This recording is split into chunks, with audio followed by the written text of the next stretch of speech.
How do you set up your bike for the Iron Butt 1000?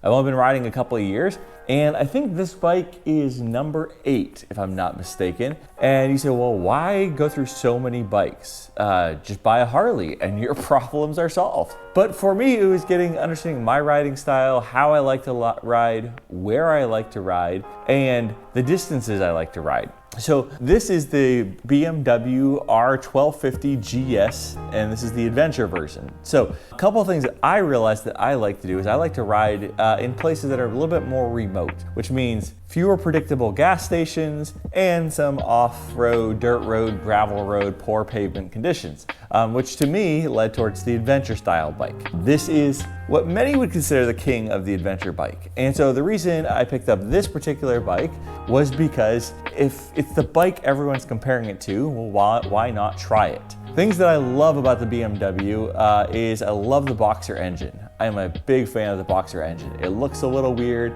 I'm not saying it's the prettiest bike. I don't think it sounds the best, to be quite honest, despite what a BMW dealer will tell you. I think the Harleys sound way better in my opinion. And in fact, I had a Kawasaki Mean Streak that sounded infinitely better. But the low torquiness of the engine is very forgiving. The low center of gravity makes the bike exceptionally nimble. Big fan. I love also that I went to a museum for World War II vehicles, and unfortunately it was on the wrong side of the equation, but there was a Boxer engine on one of the motorcycles in that museum. BMW has been working on this engine and perfecting this engine, getting more horsepower out of it, more reliability out of it, but cared for well. I mean, you can see these hundreds of thousands of miles. So that was part of it. The adventure means it's a bigger fuel tank. I think I have about 75 gallons, not literally, on this bike. I can go about 300, 350 miles easy without fueling up. Many of my Harley friends are stopping twice before I have to stop once. And so I love that. I don't want to be the one that stops. How I've got this bike set up, obviously it's got the taller windscreen. Up here I have an old Garmin GPS. It's not a newer one. And the reason I have that, I pulled it off an older bike that I had, and I love having a map backup. In fact, I was in a spot the other day where my phone froze up. I was riding in too cold of weather apparently, and my phone froze. And so as a result, I did not have my maps. But thankfully to the old Garmin, punched in the address and got me to where I was going. I run quad lock from my phone. I've got a charger kind of permanently corded up right here so I can keep my phone charged at all times. Tank bag I only usually run when I'm going on longer trips. It is nice to have a little bit of storage here, some accessories, maybe some snacks, some sunglasses. On shorter trips I don't tend to ride with this, I just take this off. It's a little bit more of a nuisance, I guess. But for the longer trips I do like this a lot. Inside here I've got a couple pouches. I actually have some Aero Stitch rainy weather gloves. They're over gloves. I'm really curious to try them. I don't usually try new equipment on longer trips, but I'm gonna make an exception for these gloves by Aero Stitch. So I've got some, I've got medicine. I've got actually a sealed bag here that this bag goes over top of your phone. It's clear, but I had a situation last year where I was riding, I got caught in the rain, my phone was out, and trying to navigate that, and I could stop, I guess, but just throwing a quick clear bag over that is a lot easier. I've got a pouch for my receipts. I've obviously got my information in here as well. And so that setup is pretty nice. Here you can see this beautifully taped electrical tape. This is my Gerbing heated gear controller. So I'm in Maine, it's March of 2024.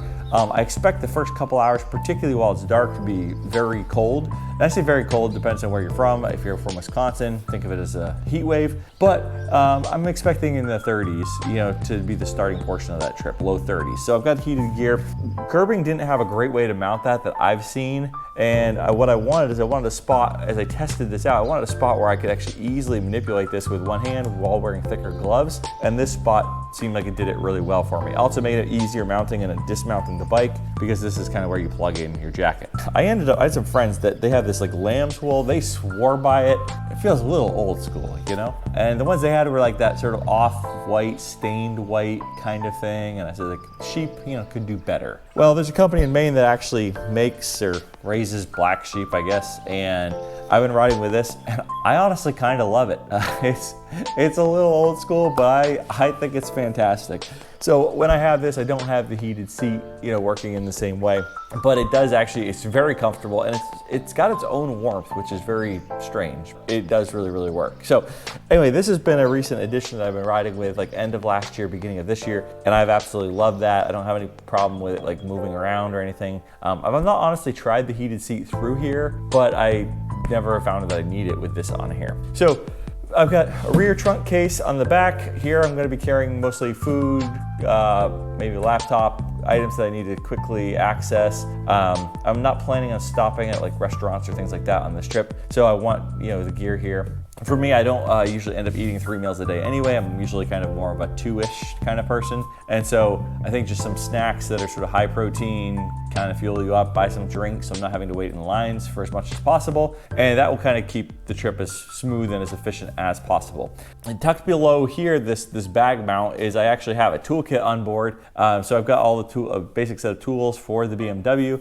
Obviously, I've tried doing all my maintenance. I've tried keeping it in good shape. I've checked my oil change, time frames, but you never know. It's always nice to have something. I was on a trip one time, just the hand guard started loosening up. Well, if you don't have a wrench, you lose parts, you take it off. I mean, it's not a good situation. You got a wrench, tighten it up, and you're good to go. So how I plan to ride this bike down is I will put a garment, like a bag here. So I use, here, let me grab this. This is a Moscow Moto duffel bag. It came with the bike. I thought it was exceptionally high priced when I looked at what it cost. After using it, it's awesome. I mean, I just think it's awesome. I can't say enough good things about it. I have loved using it. It even fits a garment bag, like a small garment bag in there for if you're bringing a suit jacket down like I'm doing. So that's a great usage for this. And then I will ride the side bags. Now, some people say like, oh, well, why do you have all this weight on it? Why don't you ride lighter?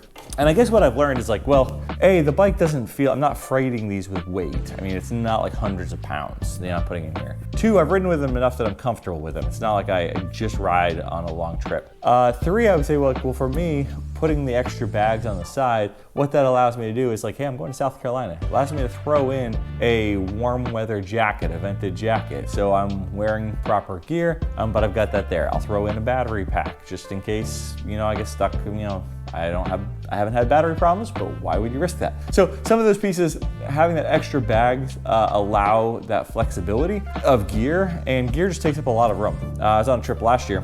Because I had the side bags, I had thrown in an extra bag, an extra jacket, a mesh vented jacket. Well, we hit northern Maine. It got really, really warm, and I was thrilled to be able to bust out my mesh jacket, and all the other guys with me were sweating like crazy. So to me, I would rather bring just slightly extra gear. Yes, you can overpack. I do not like overpacking, but just slightly extra gear that you kind of know you're gonna need, and that way you can ride as comfortably as possible. So I did add, going up to the front again, I just add bark busters here. They're way better protection for your hand if you're doing off-road or you kind of tip the bike over so you don't snap a lever. They are not as good at protecting the air around your hands. Bark Busters does make a different version of the front guard that you can put on top of the metal. And I just want to mention that, like, that is a change that I've done that I don't think is actually suits like this type of riding, like long distance highway riding really, really well. So, setting up the bike for this ride, I've talked to other places about how you set up yourself and how planning your trip and how I've kind of thought about those things. Why am I doing it?